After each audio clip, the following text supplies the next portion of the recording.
La Ligue des Maestros 2023 s'ouvre désormais aux 10 plus grands champions de N'oubliez pas les paroles. Une chance pour Christopher qui a pu participer à la compétition à la toute dernière minute. La crème de la crème des maestros se retrouve pour 3 jours de compétition. Après les Masters du mois de novembre dernier, les 10 plus grands champions du jeu N'oubliez pas les paroles sur France 2 se retrouvent lors d'une compétition inédite.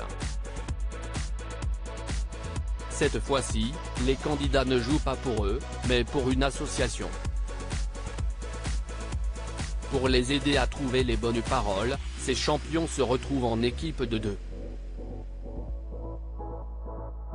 Mais chaque équipe doit s'affronter au moins une fois pour espérer atteindre la grande finale de ce samedi 8 janvier.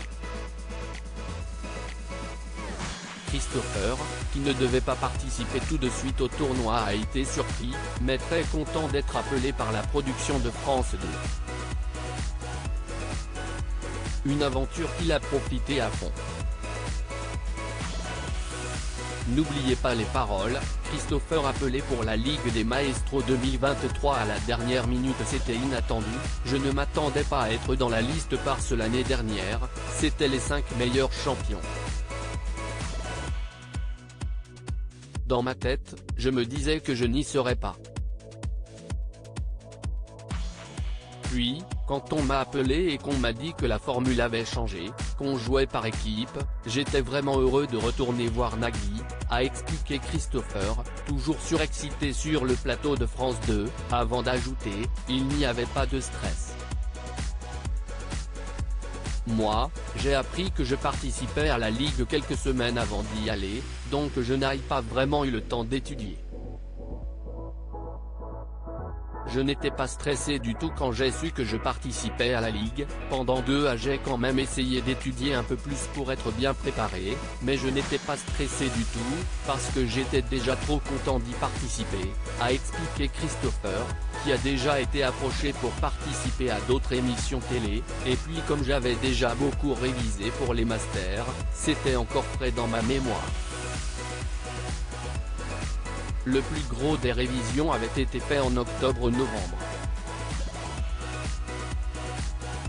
Lors des Masters 2022, l'étudiant en droit s'était incliné au 8e de finale face à Violaine. Il est tout de même reparti avec 20 000 €.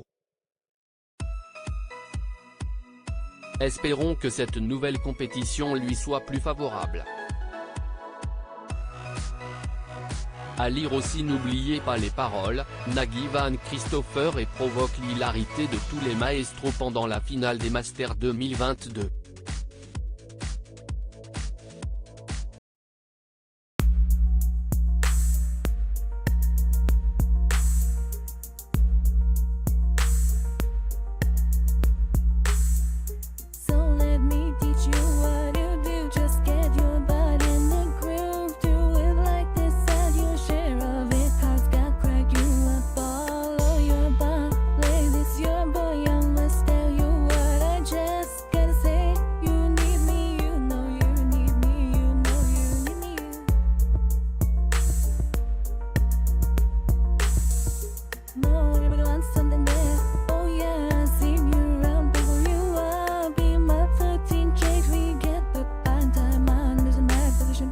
Yeah, you